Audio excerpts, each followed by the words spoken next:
want to welcome you to the 2023 Clash Endurance Challenge or Clash Endurance Daytona event. We are here to do our Recon webinar. I'm joined by my good friend Jeff Rains and Andre Lepar from Clash, and we want you to just kind of settle in. So tonight, what we're here to do is kind of give you the 411, that deep dive information that you need to have a very successful weekend with us in Daytona. This is going to be a jam-packed time. One of the things I hope you take away from this is that you get some extra information, but I hope you find a friend that you can think of that you can get to join you at one of these events, because there is literally something for everyone. More than 7 events. My whole family will be doing something. I've done almost every event. I'm excited for the new events this year, maybe try to fit one of those in, but we are from TriDot, and so we are a triathlon training platform, and we've been getting our athletes ready, and we're super excited and thankful that Clash has asked us to share what we share with our athletes when they're getting ready for a race, so that we can put this out there. So great opportunity to collaborate with you. You're obviously, Andre, right there on site. We got that in the background. Look at that.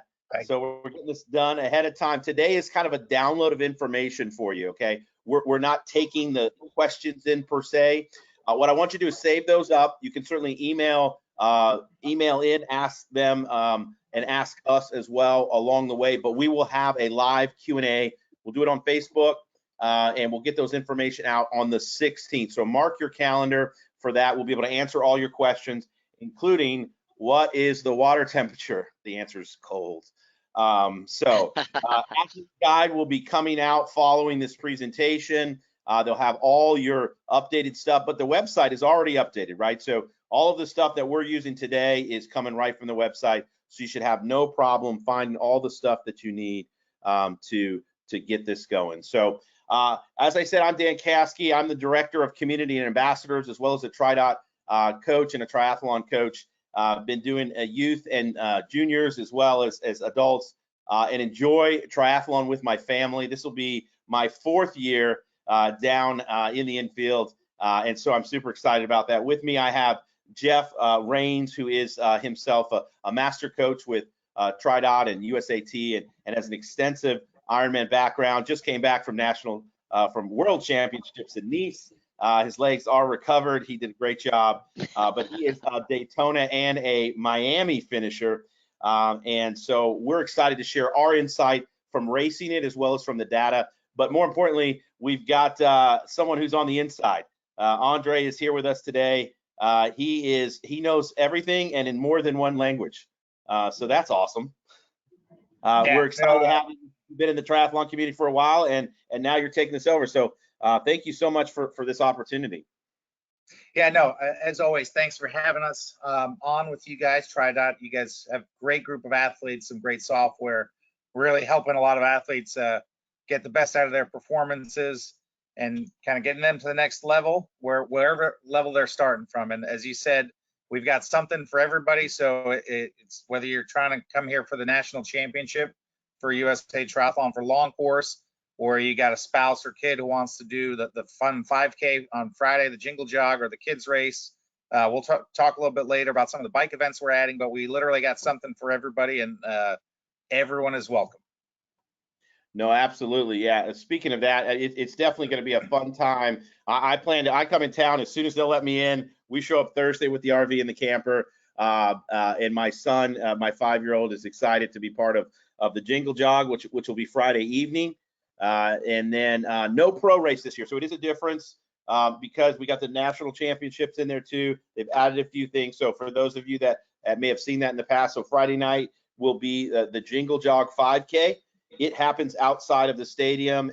You come through the lights, which we'll talk about. Saturday, we've got opportunities for you to do sprints. We've got 2 waves. We've got duathlons. We've got kids triathlon. Then the new events, the test track events. Maybe you just want to take your bike out behind the pace car and give it a whip, or you want to be part of one of the red line relays. Really cool looking road course bike event. That's going to be pretty epic. They did it in Miami already, right? You did it in Miami? Yep. So we had our launch event in Miami. We had some good learnings there. We had about 15 teams out racing with us in Miami. So we made a few modifications to the format. It's pretty cool. It's like NASCAR relay race on bikes. So each team gets their own pit stall on pit road.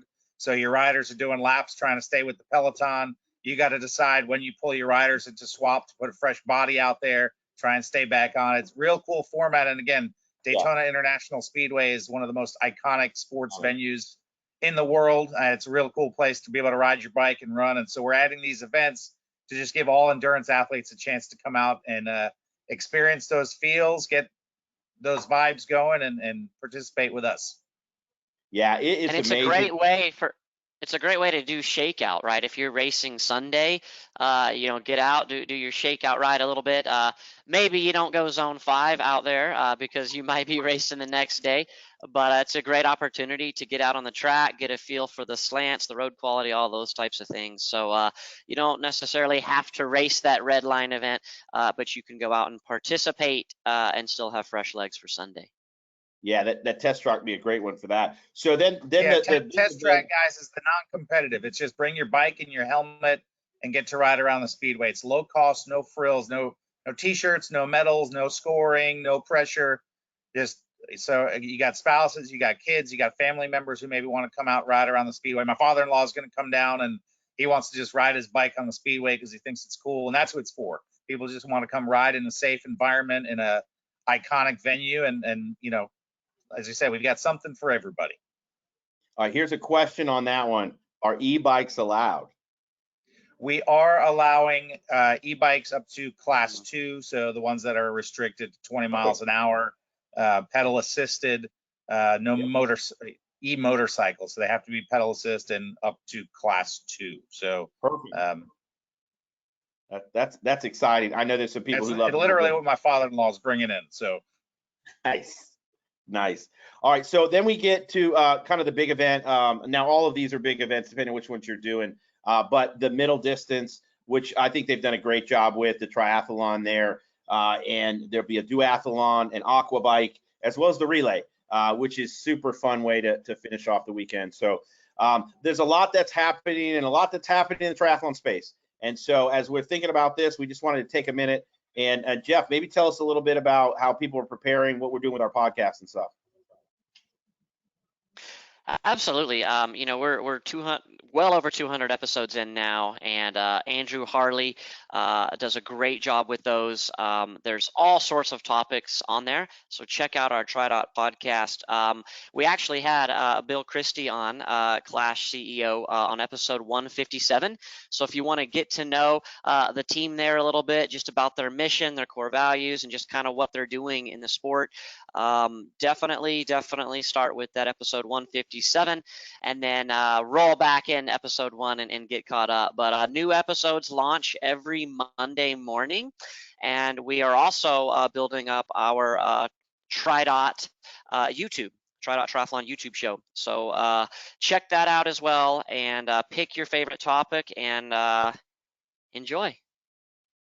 Awesome. Yeah, so there's a lot to do as we prepare for this weekend, and there's some things that you can jump on there, find it on Apple, Spotify, wherever you find podcasts while you're doing your training. So we're coming up to December pretty quick, and as we set our athletes up, we plan to do race rehearsals at 4 weeks and 2 weeks out. Jeff, why don't you talk to us a little bit about, as we're preparing, what we're suggesting our athletes are doing and how you can get ready to have your best race? Yeah, we in TriDot encourage our athletes to race rehearse, right? Dot those I's, cross those T's. The race is coming up. There's not a ton of fitness to be gained in those last few weeks, but you can really touch up on those technical aspects of race day, what kit you're going to wear, PSI of your tires and all of that. But what we like for our athletes to do is ride largely close to the time that you're going to spend on your race day. You want to mirror the race day conditions as best you can, and really get those tune-ups, practice the exact race day nutrition, the breakfast you're going to have, and all of those things. And we have our RaceX. RaceX is our race execution app. So what TriDot is for your training, that's what RaceX is for racing. and you don't have to be a TriDot subscriber to partake in RaceX. But RaceX knows the temperature, humidity, the conditions, the GPX files of all the courses and all of that, and it gives you a very, very precise, accurate pacing strategy. And it's almost scary on the race predictions, the swim, bike, and run. And yeah, you want to check out your RaceX and follow that pacing strategy as best you can on your rehearsals.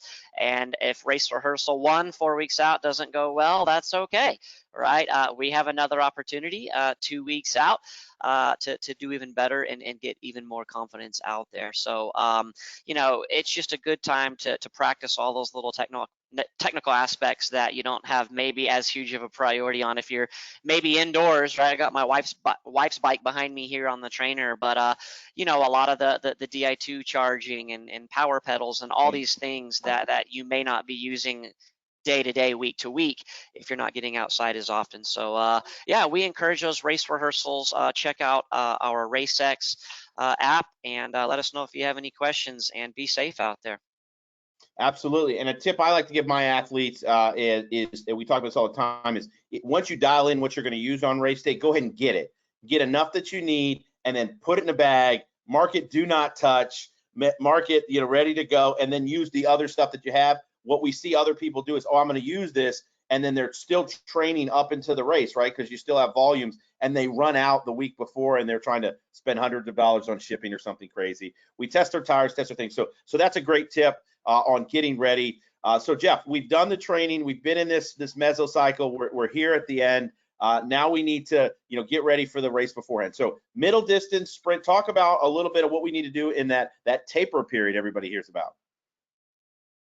Yeah, the biggest thing is to maximize your performance on race day, and anything 1 to 2 weeks out, you still want to work out consistently, right? You want to keep that muscle elasticity going. You don't just sit on the couch the last 5 to 14 days, right, before that big event. We still want to have a little bit of quality, but what you're gonna, it's arguably you're going to tone down the duration and the quality about anywhere from 15 to 30%. But the biggest thing there is to really focus on recovery, sleep, right? If you need to modify a session or skip something to where you're getting an extra hour of sleep, things like that. But in the taper period, it's a great time, right? After your race rehearsal 2, you got 2 weeks to go. You've got a little bit of a taper going, but you might have a couple extra hours per week now because you're not using those extra hours to train. Right, so that's a great time, right, to listen to this webinar. It's a great time to practice changing a flat. It's a great time to start laying things out, like Dan said. Buy that nutrition ahead of time, the flavors that you like and things like that, in case there's a back order or they're out of something. So use that taper to focus on other aspects of the sport, and really, really focus on sleep and recovery and maintaining that muscle elasticity, and get ready to race well. All right, be mobile and agile, we always say, right? So do the workouts, put the quality in there. All right, so as we're coming down, we're almost time to race. Let's go through that checklist that we talk about. Let's talk about travel, weather, and supplies. Okay, so first thing is we're going to get to Daytona International Speedway.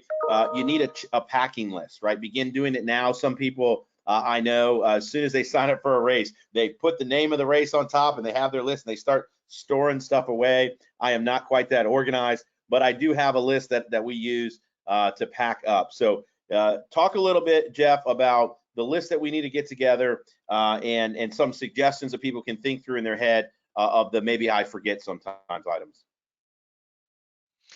Yeah, I mean, there's just a lot of different travel. Are you going to drive? Are you going to fly? Are there connecting flights? Are you going to be traveling with your bike? Or are you going to pack it up in a bike box? How are you going to get it potentially built, or things like that once you're on site? And I always put an Apple AirTag in mine.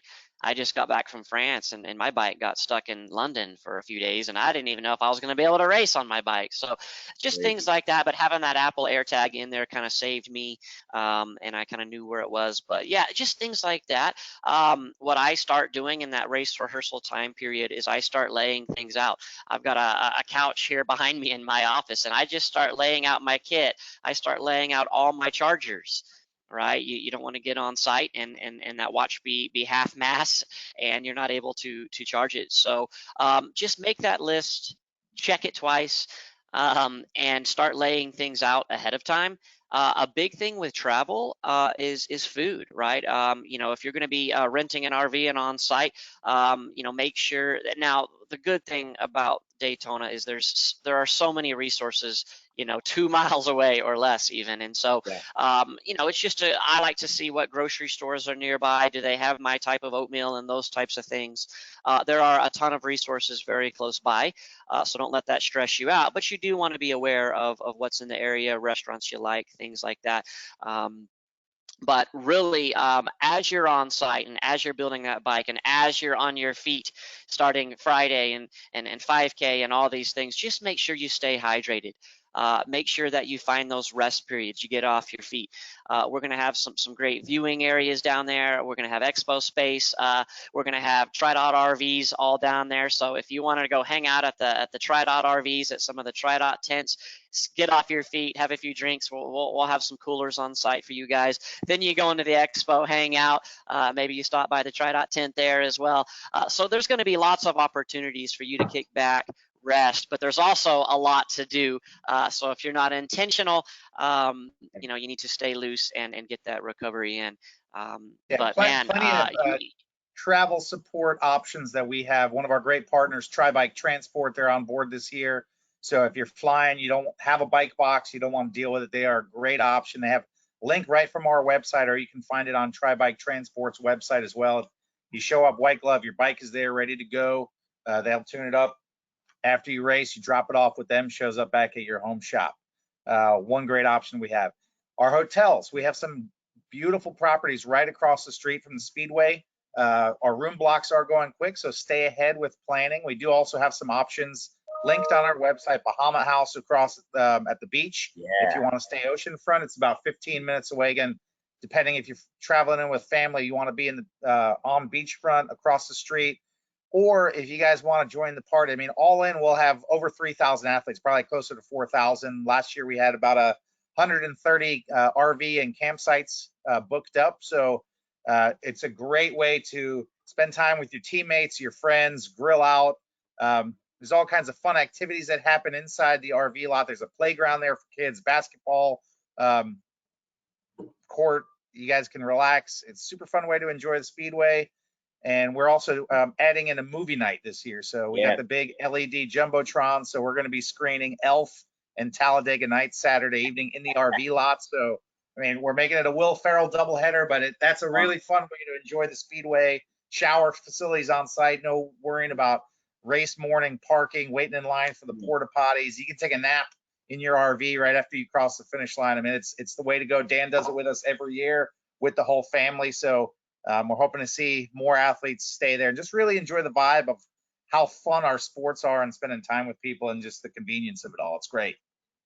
Yeah, and it is a huge place. And so while they make it convenient, and we'll talk about the map here in a little bit, to get in and out, it's still a trek, right? I mean, this is the largest stadium sporting complex in the state of Florida, right? So it's not a small venture, to get in and out. But if you're in, I mean, literally, they've got world-class facilities.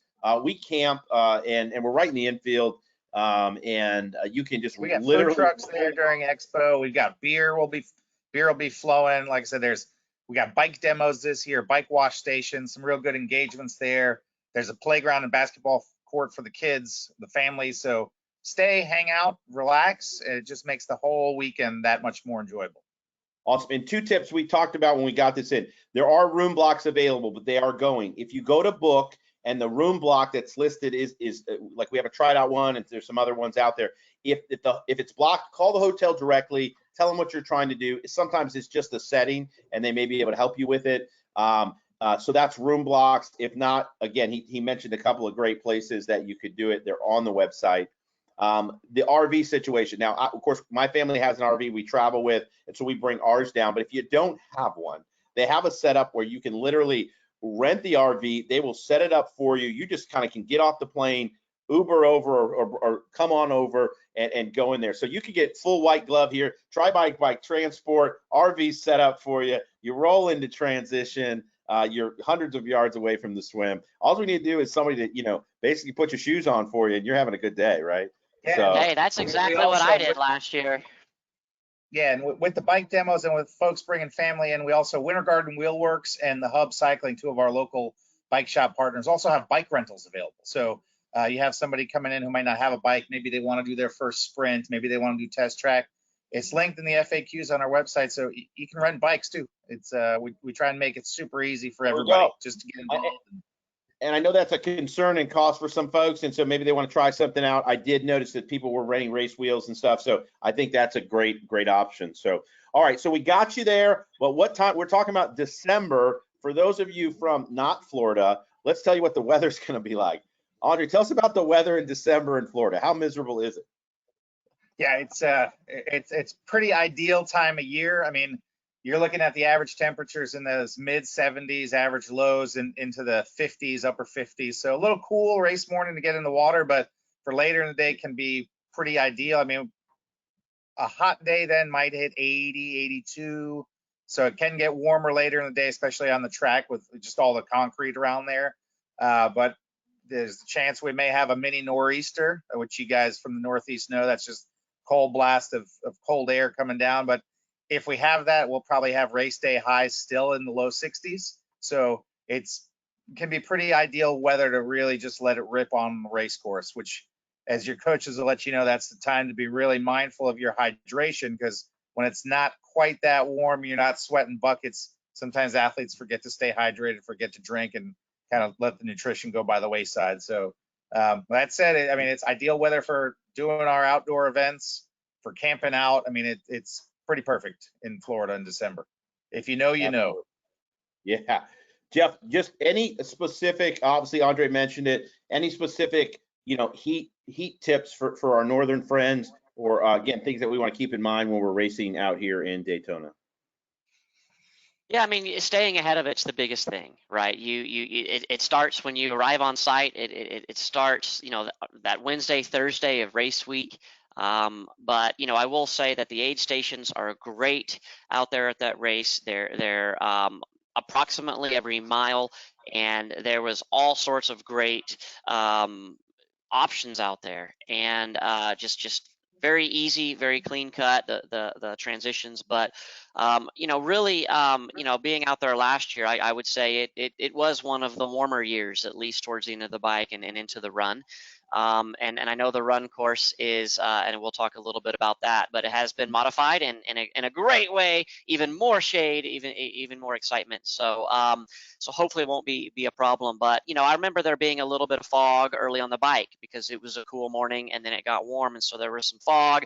It was a little bit cool, but we were still sweating a lot very early on into the bike. And even though it was cooler, there was humidity. So like Andre said, you don't want to get behind on that nutrition, especially that first hour on the bike.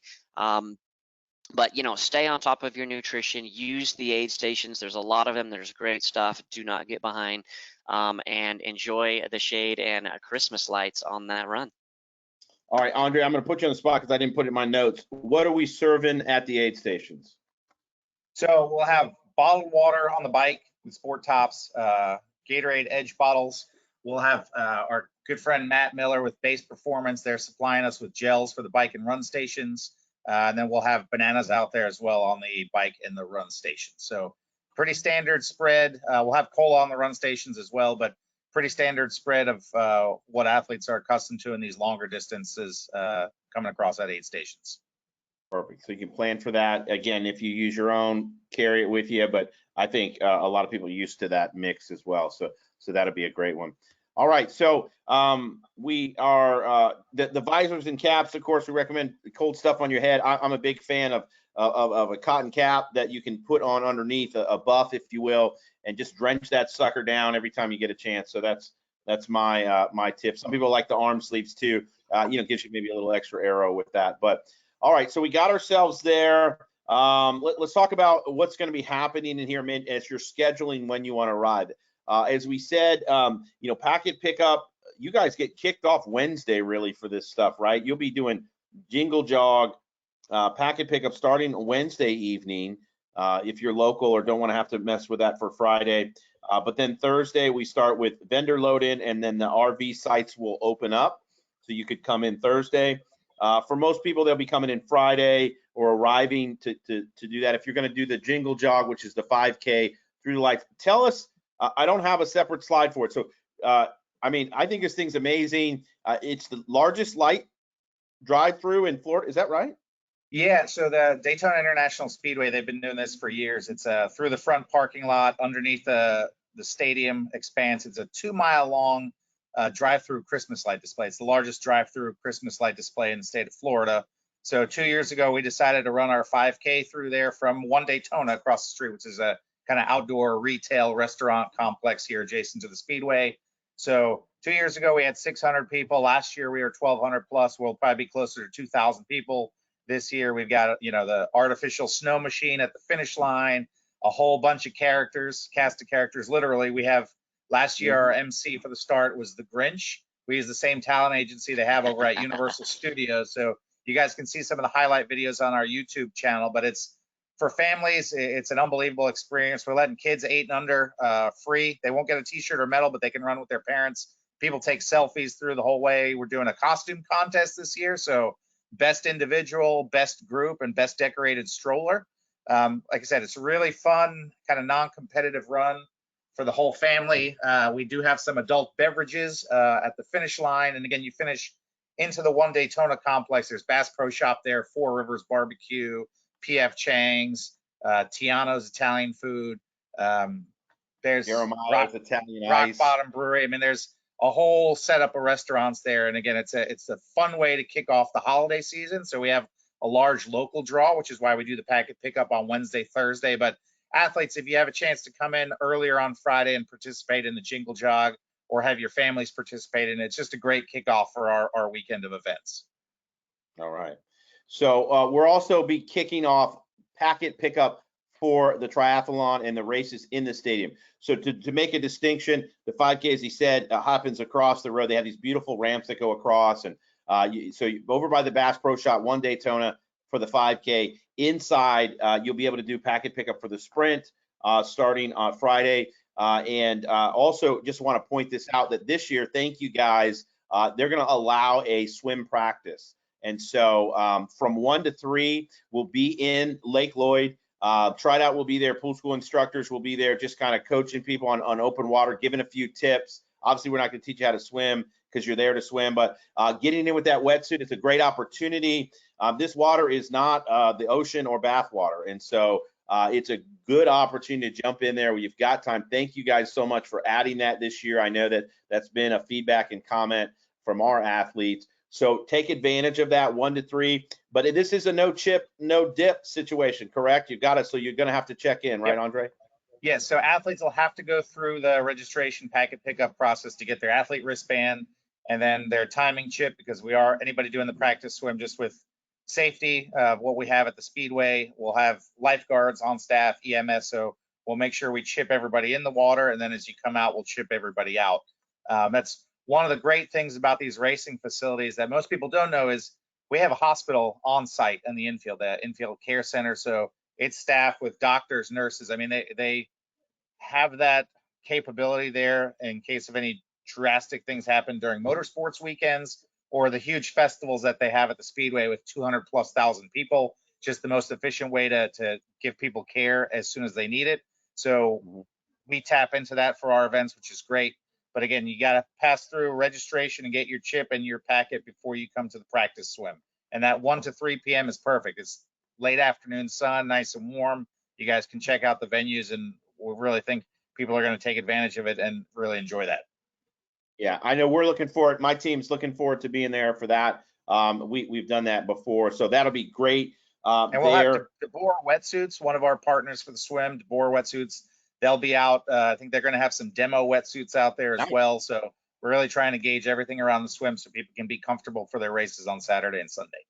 Yeah, and you guys have some of the best lifeguard team that I've seen, very squared away. So really appreciate the focus on safety. How far will we be able to swim when we have that swim set up? I know we're going to do a small version, right? Yeah, we're going to do the first 2 buoys. So it'll probably be, your 200 yards out, 200 yards back in, so we can kind of contain everybody with the lifeguard resources we have. Still plenty of time, plenty of space for you guys to get in, get a feel for the lake.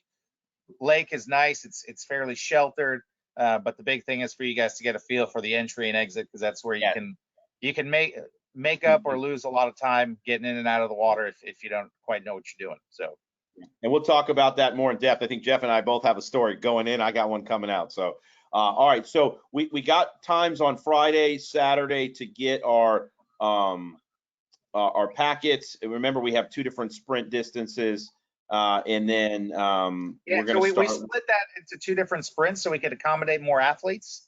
And then last year, just some of the athlete feedback we took is, as you all know, we have hardcore athletes that want to race and get out of my way on your left. And then we got other people that might be doing their first triathlon, or it's late in the season. They're just out having fun with their tri club and their family members. So we separated. So the 705, that is the competitive wave. So you want to win your age group. You're trying to go fast. That's for you. 915, that's our recreational wave. So you're just out having fun. Maybe your first triathlon, or maybe you're just not worried about going fast. That's the wave for you. So we're really trying to separate it so we get like-minded people together, and it's a win-win for everybody. Okay. And now we're still scoring that together, right? One score. Yes, those times will still be aggregated. So you can race 9:15 and have the fastest time in your age group and still win your age group. But from a race officiating, from a just trying to get people comfortable, right? Yeah, I love it. Yeah, and I think that's great.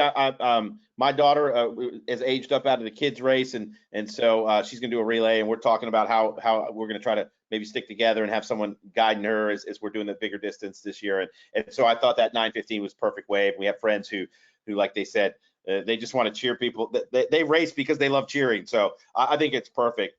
You've also added a movie night that you talked about, which we're going to do starting at 6 o'clock inside. Again, it's free to get in and out, right? Tell us about. So that's we use for the sprints. We'll talk about that a little bit later, but we have a big jumbotron. So we're going to tow that by the RV lots, the lakefront lots, on Saturday evening, and we have the screen already. So like, let's make a movie. Everybody bring your popcorn out, or your favorite adult beverage or juice box, and pull up a seat and enjoy Elf. We're doing first because it's December. It's getting ready for the holiday season, and then following that off with Talladega Nights, because who doesn't want to be inside a Daytona Speedway watching Talladega Nights? Perfect. That's going to be great. And hopefully we won't keep you up too late at night, but hey, be early morning the next day. Yeah, you mentioned another thing with the bike demos and the bike wash. Talk a little bit about that. That's when that's happening. Yeah, so that'll be going on during Expo hours. So we have Muck Off has come on board. We're going to be doing a bike wash and lube station inside Expo. So maybe you're a little behind, didn't get to get your bike washed in time before coming down. We'll have some staff on hand that'll take care of that and get you some fresh lube on the chain. Make sure your bike is in tip-top shape for race day. And then we've got some great bike brands that have come out. Trek Bikes with the local shops here. They're bringing out a full demo fleet. E-bikes, road bikes, gravel bikes, mountain bikes. So you guys can try the latest and greatest from Trek. Pinarello is bringing out their demo van on Saturday. Ventum is going to have some bikes on site, and Cipollini will be out as well. So great time for you're shopping for a new bike, getting ready for Christmas to test out some new stuff, or maybe, again, you're just some engagements for some people that may be traveling with you that are looking for something to do while you're racing or prepping for your race. So great to have those brands on board, and we think it'll really add something to Expo and to the athlete experience for those guys staying with us in RVs all weekend. And I love that too. Again, this whole family aspect, right? We're introducing more people to different things. We know that there's millions of cyclists, millions of runners, and so we're conglomerating that around to triathlon. I think that is just so good. And I mean, Clash is all about family. And every time I see Bill or one of the staff when they're out there. They're always focusing on are you having a good time? How's it going? And that's the thing. So really love you guys and appreciate it. All right. So we prepped it up. We got you there. We're ready to go. So let's talk a little bit about, if you've never been or heard of this place, we got this small facility that you guys have. This is crazy. Tell us about, what's this picture I'm looking at here? Yeah, so this is the folks at NASCAR put this together a few years ago for their social media. That's literally that's the oval of Daytona International Speedway, and then they superimposed every other major stadium in the state of Florida would fit inside that complex. So you guys can read through that, but it's breathtaking once you're in there. So when people say, "Oh, we're just doing laps of the speedway?" The speedway is massive. Yeah. It really is. It's a really unique place to do a triathlon. I mean, there's no venue quite like it in the sport. And so, again, we've added some other events to get some more people in, just to take advantage of this, gift that we have to be able to use the speedway. Because folks who don't know, that track is used 300 plus days a year for car testing, clubs that come out and race on it, and then all the other festivals. I mean, they host Jeep Beach, largest beach festival in the world, is hosted there with 200,000 people. The weekend before us, they load out on Monday, is the Turkey Rod Run. It's the largest classic car show and swap meet in the U.S. Rockville in May. That's a massive 4-day long concert with 50,000 people staying there all weekend for Guns N' Roses and Metallica and stuff like that. People don't realize quite how busy the facility is. So it really is a gift that us as endurance athletes get that massive sandbox to play in for the weekend. Yeah. All right. And I know we're going to talk about the actual track, but it's about 3.5 miles around on the track. Isn't that correct? So the tri-oval is 2.5 miles. Then if you do the zigzag of the road course for the sprint, that comes out to a perfect 3.1 miles. Got it. Right. All right. So here we are. This is the view. One of the things we're talking about, getting down here, if you can find I-4, you can get over here and come on down 95, and you'll find this facility at Daytona Beach. Literally can get off at International Speedway Boulevard and take it straight to the ocean. But when you get off there, you come and you see that Cracker Barrel. You're kind of in the right spot. But we don't park around front. You actually have to come down that side road. What's the name of that side road? Gate 40. Gate 40 is the one you guys want to look for. That's off of Williamson Road. You can see it on the left side of the map here. Gate 40 takes you in, and that takes you to the new tunnel, the tunnel that takes you under into the infield. So there's the new tunnel and the old tunnel, which we use for biking back into the complex. But the new tunnel, it's just a big two-lane thing that can accept semis, buses, whatever. So Gate 40, drive into the infield, and once you guys hit Daytona property, we'll have signage everywhere directing you where to get to parking, where the expo is. The staff at Daytona International Speedway is amazing. Between their security staff, parking staff, everybody on site there, operations people, they really take care of us. Yeah, and they do a really good job. Easy. Yeah, I want to point out that, again, facility is kind of massive. There is plenty of parking, but again, it's not just 3 minutes, pull in and park, right? It's give yourself some time. When you check it out on Friday, you'll get a feel for where things are. Obviously, if you're camping there, you'll save yourself that trip afterwards. So, all right, let's talk about how we break these races down. So Saturday, we've got the sprint race. Let's talk about the schedule for the sprint race a little bit, Andre. Yeah, so you guys can come and pick up your packets on Friday, which we always advise people to come through day before. You can see it during daylight, so when you show up at dark 30, you're familiar with where you're going and what you have to do. But we do have late packet pickup for folks racing from 5:30 to 6:30 a.m. And then transition opens at 5:30, and we'll be closing transition at 6:45 for that 7 a.m. start. So again, if you can pick up your packet the night before, if you're staying on site in an RV, get it the day before. You can rack your bike the day before, and then race morning, you're just stretching out, sipping your coffee on your walk to transition. It's easy peasy. Absolutely. They have the red carpet literally everywhere for transition, and so they roll it out for you.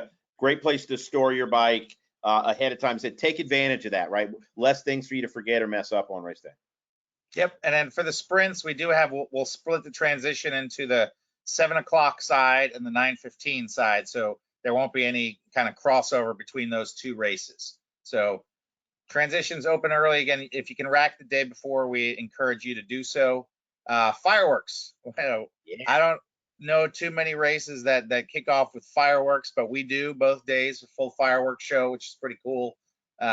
So again, the 2 different times, the competitive triathlon at 7:05, the duathlon for competitive starts just a few minutes later at 7:15. They're both time trial starts, so think 2 athletes at a time, so it's spaced out nice and thin. Make sure everybody's comfortable in the water. If you're racing the 9:15, you have a slightly shorter window. You can rack on Friday, or if you come in Saturday morning between 8 and 8:55. The reason it's a shorter window is because we have those 7 o'clock athletes racing out of transition, so we're trying to not interfere with them too much. But between 8 and 8:55, you can come rack your bike. That's for the 9:15 triathlon, and then the 9:25 duathlon starts a few minutes later. And then the sprint athletes, you do have to check your bikes out between 10:30 and noon. So if you've done the 7 o'clock, you might have a little bit of wait afterward, but grab a beer, athlete food. We got food trucks, plenty to do in Expo.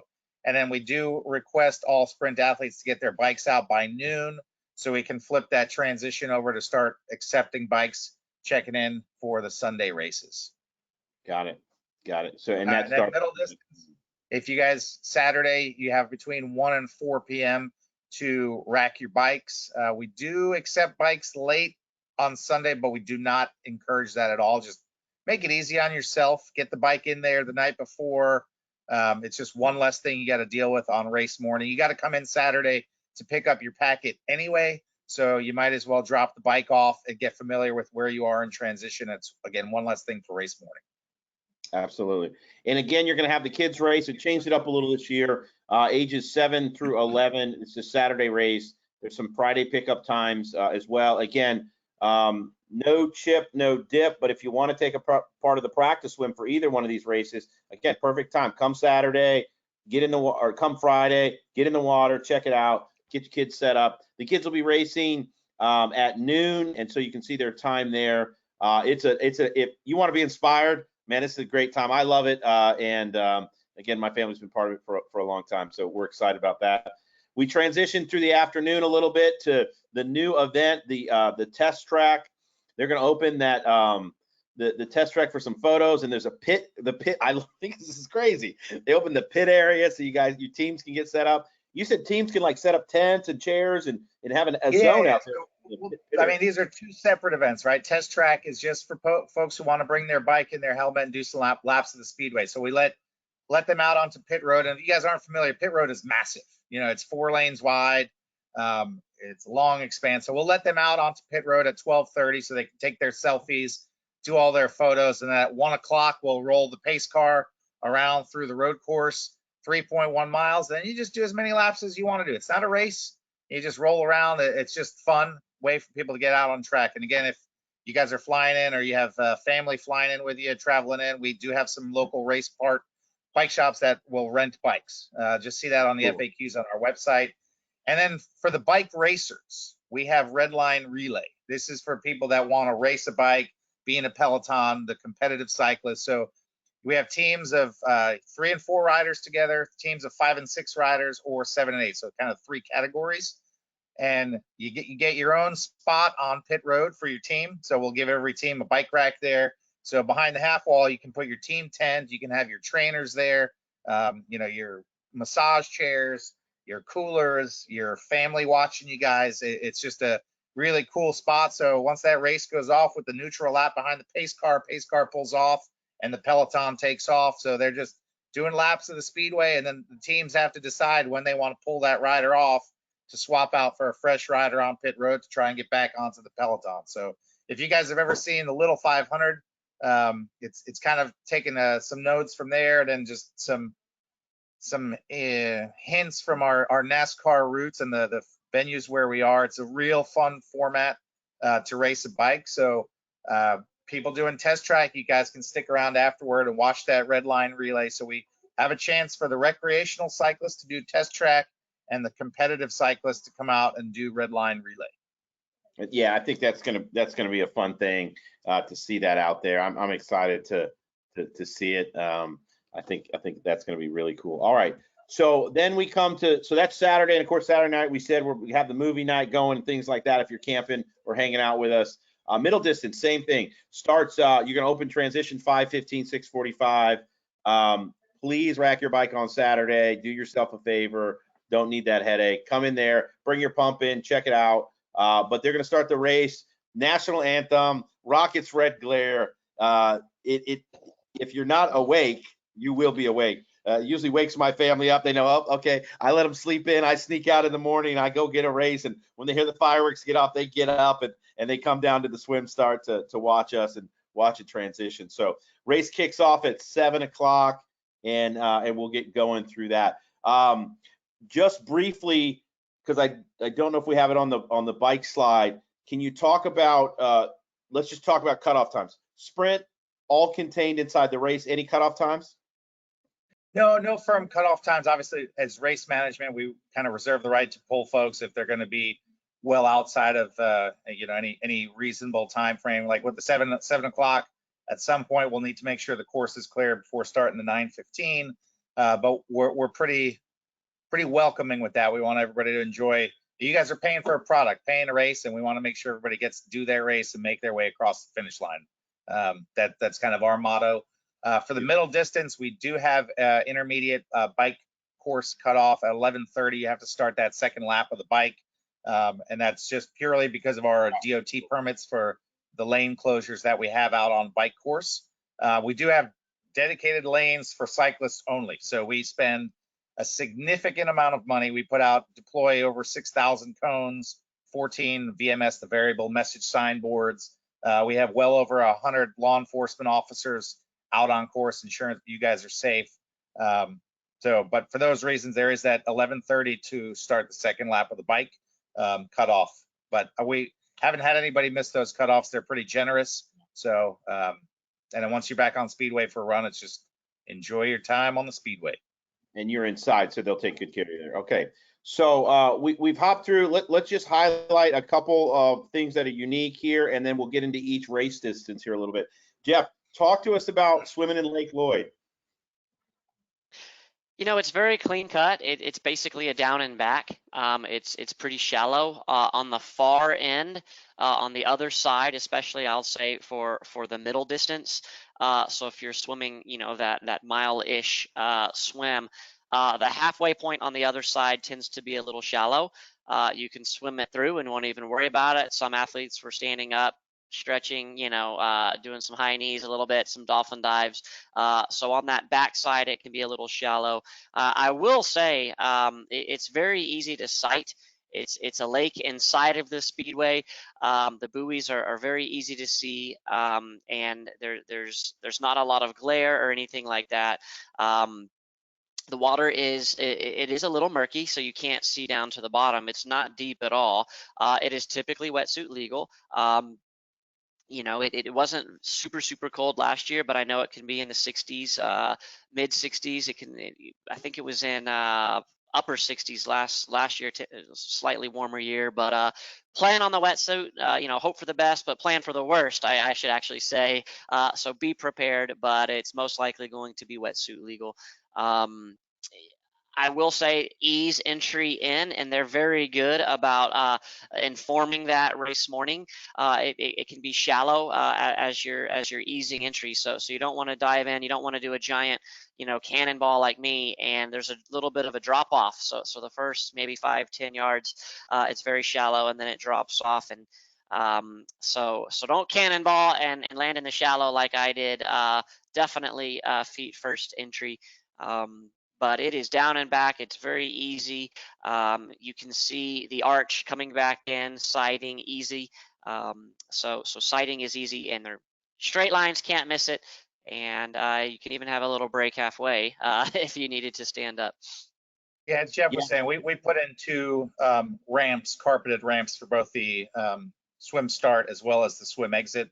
So we smooth that way in and out. You can sight off of the buoy line. All buoys will be on your right-hand side, but if you breathe to your left, you just follow the shoreline. We basically follow the perimeter of the lake. So all buoys on your right, but you can sight off the buoys or just swim the perimeter of the shoreline. Pretty as you said, straightforward rectangle swim. Yeah, and as I said, I think with the sun comes up quite, even with the early race, visibility was not an issue. Again, it is usually cold, so as long as you've tested that, there will be no practice swimming before the race, correct? Yeah, that's just a function of a couple things. One is we have to start the race as close to sunrise as possible for traffic impacts of the bike course, which means we're not going to host a practice swim in the dark. That's just not something that lifeguards and EMS want us doing, nor does the Speedway. And I don't think many athletes want to swim in the dark either. It's unfortunate, but that's part of it, and why we opened up the practice swim on Friday. So if you want to get a feel for it, just come out on Friday. You can swim for that 2-hour span there. And otherwise, we have Daytona Beach, the world's most famous beach. There's miles of open ocean if you want to do some open water practice swims out here as well. And that is not in the 60s, that's for sure. So that's good water swimming. All right, let's talk about the bike course. Couple unique things here. As he said, the sprint course is contained in the Speedway. So you're doing these 4.5 laps on the Speedway. A couple unique systems here. Why don't you talk to us about the lap counter and just how people are going to know about that system, Andre? Yeah, so we've got a big 8x14 Jumbotron LED screen on the back straight. So as each time you go by, you'll see your bib number, your last name, and how many laps you've done. So you're going to go by it. Each time you go by, you'll see your name, and first time you go by, it'll be 1. Next time, 2, 3, 4. And then when you see 5, you're going to be taking a hard right turn to exit. So you can see on the Speedway that concrete wall on the outside, there's a few gates there that we can open up. So we actually open one of those up. So 5th time you go by the screen, and there'll be signs there, 1, 2, 3, 4, 5. We'll have a guy on a microphone who's monitoring the screen. So he'll be calling out bib number 686 to finish. So that's when you guys do a hard 90-degree turn to go through the concrete wall of the Speedway. You go around through an exterior parking lot, and then you will re-enter through what's known as the old tunnel. It's a narrow tunnel, comes down to a dip and back up. We'll have some volunteers there slowing everybody down, signs that say slow, get out of your error bars. You are not going to win the race racing through that tunnel. Get out of the arrow bars, ride slow. That's the only section where you'll hit a bump. And that's probably 200 yards before the dismount line. So you want to slow down coming through that tunnel. But again, 5 laps by that LED screen. Again, there'll be a guy there calling you out for when you need to exit the track. Pretty straightforward. Yeah, and there's good visibility there. So I think be confident of it. You should do well with that. I will say with the tunnel, my advice is to pick, go down the center. I tend to shift more to my left a little bit when I'm coming down there. That just seems to work for me. They put some carpet and people down there. So it's a good one. Obviously you're going to go from bright sun to the dark. So it's the second. So just maybe think about your sunglasses for a second. Again, going slow. Last thing you want to do is wreck in that last little couple hundred yards, but it does well, and I think it brings you right back into the bike return there, so you can get out on the run. All right, middle distance. So a little similar. You don't get as much time on the track. You get a half lap and then out you go, and we send you up down to the highway where they will have many aid stations. This is so basically, if you think of this is a highway divided 2 lanes on each side, medium in the middle. They take the middle 2 lanes closest to the medium, and that's where you'll be coned off heavily. There's a section where they shift you over. Again, that's where those thousands of cones are. And so the aid station then ends up on your left as you're coming through. So you'll have an aid station bottle hand up on your left, maybe something to practice during a race rehearsal or something, so that you can be ready for that left hand up. And it will go out, make that double loop, and then come back in the Speedway. There is a little bit of a climb, and we can talk about it specifically, but you just got to cross, the highest mountain in Florida, which is the overpass of I-4. So after you're done with that, you're coming in a couple of turns, and you're smiling high and getting ready to transition. There is a little bit. I will mention real quick on that out and back section, the 2 laps. So it's 11 miles down, 11 back. That's 22 miles. You do that twice, so you're making up 44 of your miles on that straight line. US 92 goes through the Tiger Bay State Forest, so it's not much out there, which is nice. You guys have a dedicated full vehicle lane for the bike, so you will ride to the right and pass to the left as you normally would. Where that gets a little bit funky and kind of not enforced is in that one aid station. So it's that one location that serves riders in both directions. So it's one location for an aid station, and you'll hit that at miles 20, 30, 40, and 50. So a little bit of a longer gap on the beginning. You go 20 miles without hitting an aid station, but the last time you hit it is at mile 50, 6 miles before the finish. Yeah, and that's great. Now, I and got this question a lot last year. Is like just the wind out there. There's some trees on either side of the highway. It's not very windy. You know, you can expect a little bit less wind than maybe the you know, the miles per hour showing on you know, your weather app. But man, it was smooth roads. It was great. And what I remembered, I call it like the paperclip. So you go 11 miles out, you turn around, and then you go about halfway back, and then you're kind of at that miles 28, which is halfway, and then you kind of turn around or repeat it again, right? You go back out, and so that's why I call it the paperclip. So you go all the way out, halfway back, and then you kind of sort of retrace your steps. So that's that second lap of that paperclip, I call it. and we have that map be here in a mindful minute. out there at those turnarounds. We'll have signage, turn around ahead. We'll have some guys out there with flags slowing you down. That's literally the only place you need to turn around out there. They're not trying to slow you down to ruin your race. They're trying to, you know, help you make it around those turns safely. Get out of the aero bars, slow down. They'll be there. That's the only two spots on course, that and the tunnel right before the dismount. But be mindful of those. Again, they're not trying to ruin your race. They just want to slow you down, get you around the turnaround, and then you can get back down in your aero bars and hammer again. There is one other spot, and well, let me talk about that when we talk about the. Well, I pulled the map up, but when you cross the highway first and have to make that hard left, come down the frontage road. That's another one. But all right, so the bike, again, they're taking good care of you. You're going to be riding on the track. So the track has a slight grade to it, we'll say.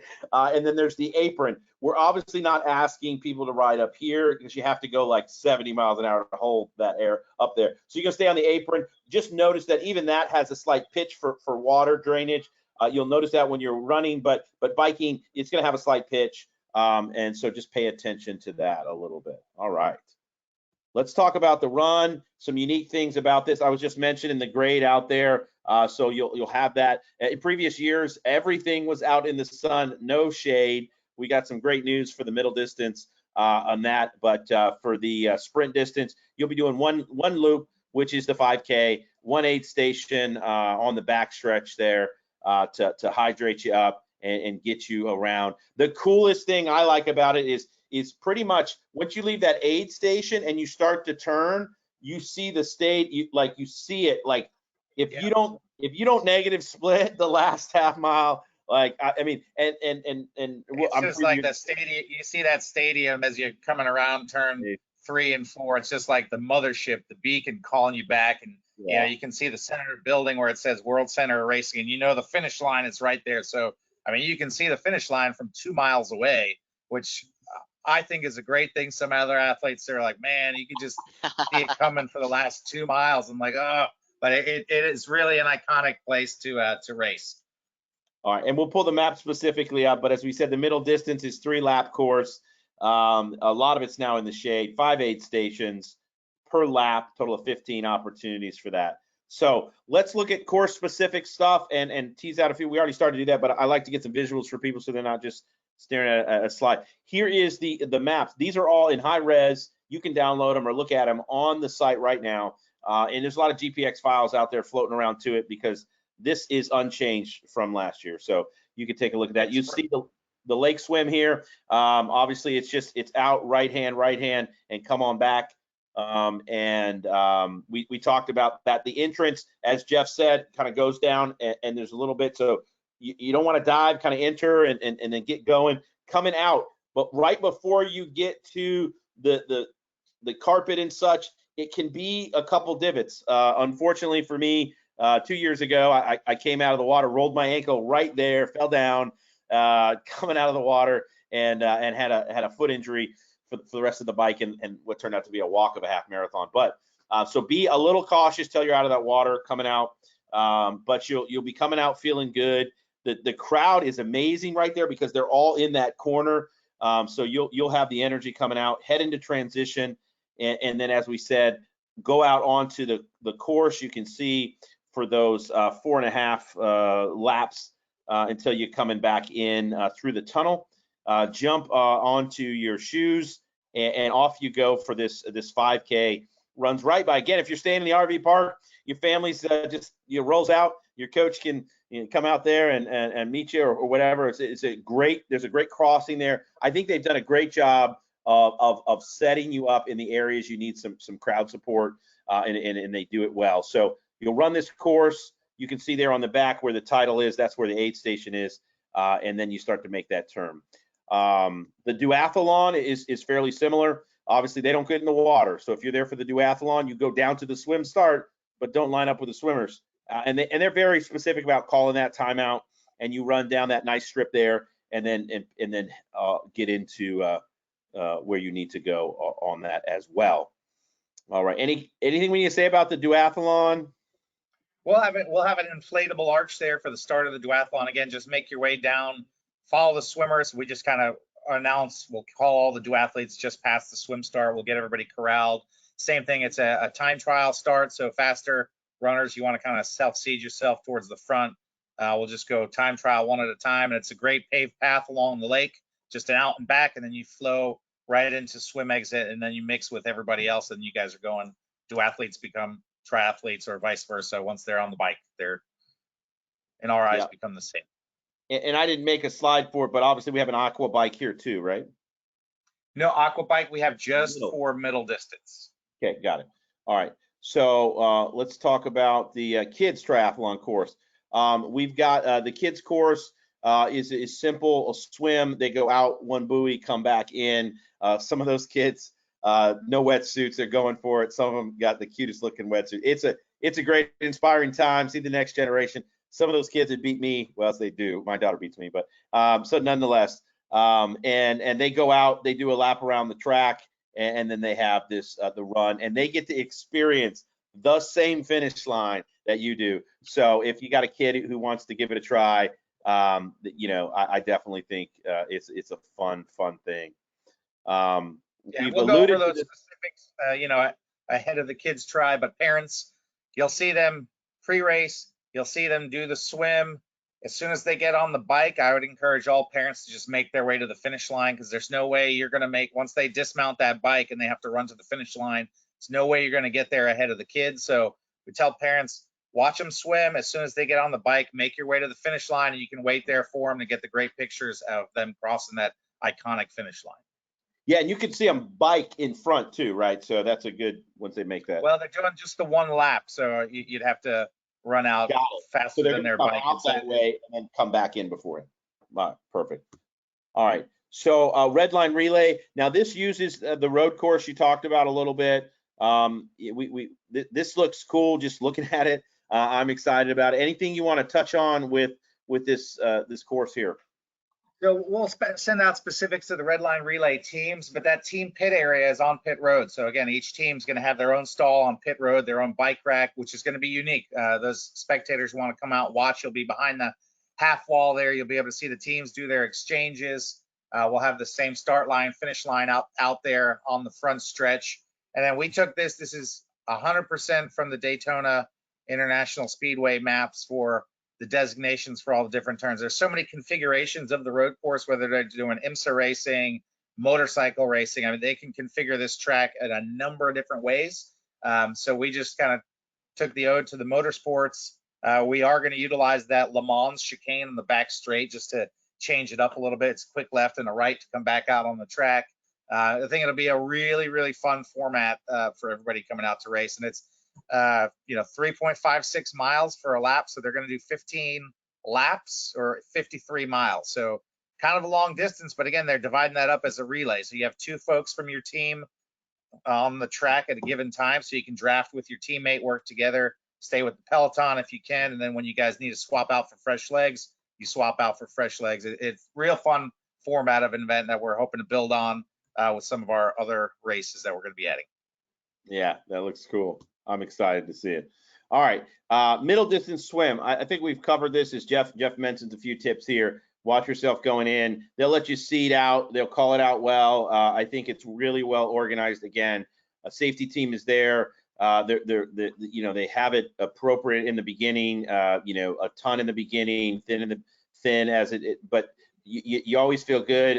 Again, you can hold on to a lifeguard if you need one. Just don't make forward progress. This will be we'll have USAT officials there, and so we'll be following those rules. Correct? Correct. Yeah, USAT will be out in full force. It is a long course national championship, so we're super proud to have that designation. The event's going to be larger than it was last year, and we're really just hoping to do the national championship justice for Clash as well as for USA Triathlon. So if you want a spot to go to Australia to the Worlds in 2024 in Townsville, you have to come and race with us here in Daytona. All right, so that'll be great. We'll get that swim knocked out. Again, they keep you on the carpet. When you're going back, I think the facilities are top notch, as we've said. You duathlon course here for our middle distance run as well. Again, they'll have the arch to start them. They call them out well, and same run back to transition. All right, the bike course, we talked about it a little bit. You can see in the upper right-hand portion here, that's where I was talking about, where you cross the highway. You can see that overpass. What road is that you're crossing over there? The first That's overpass. Dunn Avenue. You cross over 95, and then it's kind of a hard left, and then a right onto Tomoka Farm. So as you're crossing over 95, just be mindful of that turn coming off of 95 there. You're getting a little downhill, and it's a hard left. That's the one. And there can be they do a pretty good job of keeping it clean, but there'll be gravel on the side of the road and stuff like that. So it's a highly traveled road. And you only do that on the way out, and then the way back you bypass that. And that's just a great kind of opportunity to start getting some nutrition in. It's a little cool. The sun's coming up. There might be a little bit of fog. So it's actually a great time just to kind of break things up, get settled in on the bike, because then when you do hit the big highway, then you can kind of get down and dirty and settle in there. Yeah, that's a great point. Just get yourself ready and then know your power plan, right? I think you got a couple turns, but once you're in that flat, the power plan will be the same. You can check into the wind. One thing that Andre has said before, if we do get a nor'easter, that tends to bring some winds with us, right? Yep, the winds will be out of the north or the northeast, or eventually out of the east, kind of depending how that cold air passes down, when in that cold front we may sit. So just be mindful. The nice thing is cooler temperatures, better for racing, but cooler temperatures that time of year typically means we have winds as well. Just something to think about. They'll take good care of you. Remember, we're going to be a left hand on the bottle swap there, and they'll take care of you that way. All right, coming into the improved. Again, you guys have been agile with this, making these changes. So now you can see here that once you leave transition, you head out around that course. Again, 5 aid stations or 5 passings of it per lap. And how many? Now, is it a 5K essentially underneath the cover? So yeah, if you can see here, so you're basically doing a counterclockwise loop of the track as you're looking at the map here. We've got a little out and back dog leg into the road course. That aid station you'll hit both on the way out and the way back, so that's a double hit. Single-sided aid station on the back straight, and then the third aid station there inside the stadium. You actually pop through gate 7. That takes you underneath the stadium. That stadium is 0.6 of a mile long. So you go all the way down to the end, you U-turn, and you run all the way back. So it's 0.6 down, 0.6 back. That's 1.2 miles per lap inside the shade.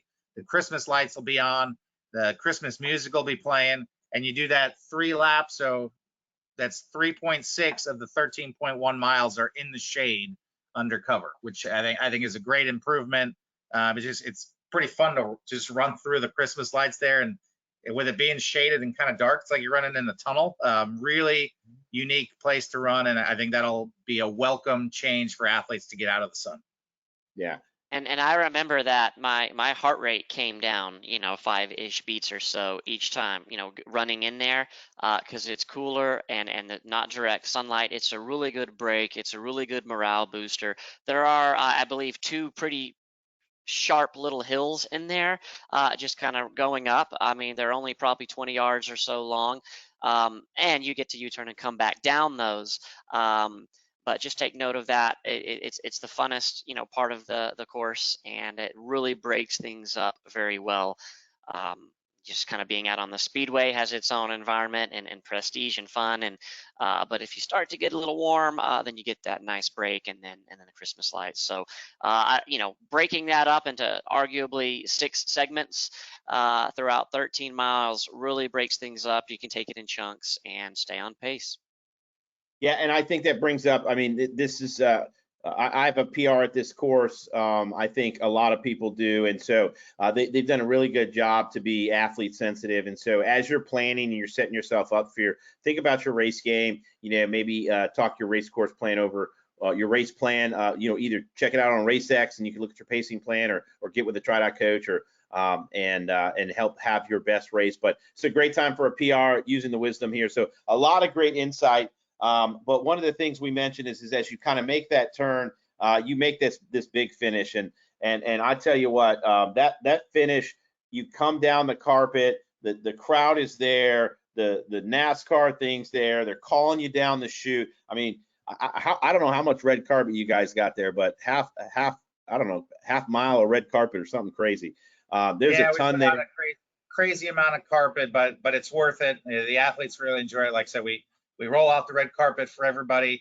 Want everybody to get those electric feels. And I mean, people who've done it, they know crossing that finish line there, right along the checkered flag line, just the stadium. And I love the design of the stadium. All the seats are different colored as they're folded up. So even though the it's empty, it still looks like it's full of people because of all the different colored seat backs there. I mean, it's truly a unique place to finish a triathlon.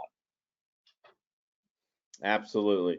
Yeah, and this is the kind of thing we've just spent an hour here, but you've spent hours preparing for this and months. And so when you start to make that turn, again, if it says 58 something and you're heading for a PR, drop the hammer. But otherwise, take it in, right? Jeff, talk a little bit about savoring that finish line and what we're doing at the end there. There's a lot that goes into it. It's a late season race, right? And it's in December. You've had a big, long season. A lot of people are trying to peak or end the season with a personal record. It's a fast course. I've done over 60 middle distance, half iron distance races. And last year for me, I think this one was my second fastest of all of them. And so a lot goes into getting there, the logistics. It is unique and different. There are extra events and there's a lot going on throughout that week, in a good way. But when you get to that red carpet, I mean, you can hear the announcer far away. Start to soak it in. Slow down. Enjoy the finish. It's been a long season. You're gonna have that PR.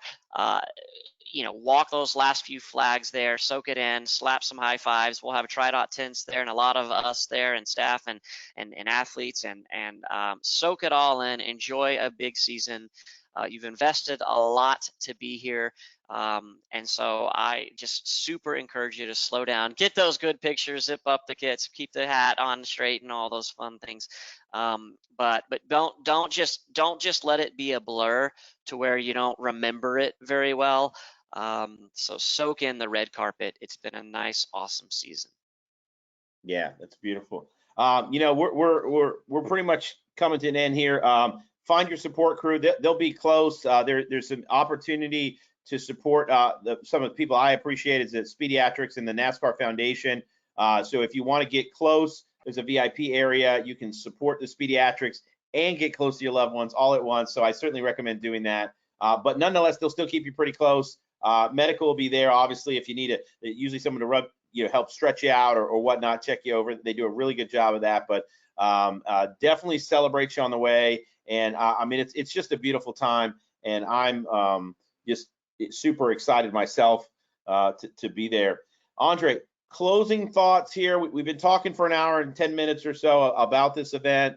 There's probably more minutia of details, but I think we've hit the medium and the high level and some deep level. But what else can we tell the folks about coming to Daytona? Anything else? I mean, come out and have fun with us. We're putting the fun back in triathlon. If you want to do a PR, we have the course for it. It's late in the season. Maybe you just want to ride your fitness, or maybe you're not fit at all and you just want to come out and enjoy a race where you're not trying to get a PR and just enjoy the vibe of everything we're doing. That's who we are, and I love it. For me, it's like the best kickoff for the holiday season. Is kind of everything we're doing. If you're looking for that one last thing to just burn off the Thanksgiving turkey and then just throw it in neutral after Clash Daytona and cruise out through the rest of 2023, that we're the event for you. We have, like I said, you want to race fast or you want to just chill and have a good time. So we're so looking forward to having TriDot as well as all their athletes and everybody else coming in to be part of this national championship, all our partnership with USA Triathlon. If you guys haven't been to Daytona before, highly encourage it. And those of you who've been and are coming back, like, if you know, you know, and we will see everybody in December. Absolutely. We're super excited about it. There's lots of ways to get plugged in. We're already talking here, we're not that far out, but if you've got questions, we have a TriDot at Clash Daytona Facebook page group. You do not have to be a TriDot athlete to be members of it. We'll be posting tips, asking questions, meetups. We'll have some specific shakeout runs, rides, and obviously the practice swim. Some folks will be doing the 5K and whatnot. So that's a great opportunity. Mark your calendar for Thursday, the 16th, and we'll do a Facebook Q&A. So if we've conjured up questions we didn't answer, send them in. Let us get those answered for you. If not, we'll highlight some of those details again and go back through it. But I really appreciate the opportunity. I thank you for the opportunity to do it. We're looking forward to bringing our athletes. I'm looking forward to bringing my family. And so on behalf of TriDot, RaceX, and Clash Endurance, have a great one. We'll see you in Daytona. Thanks, guys.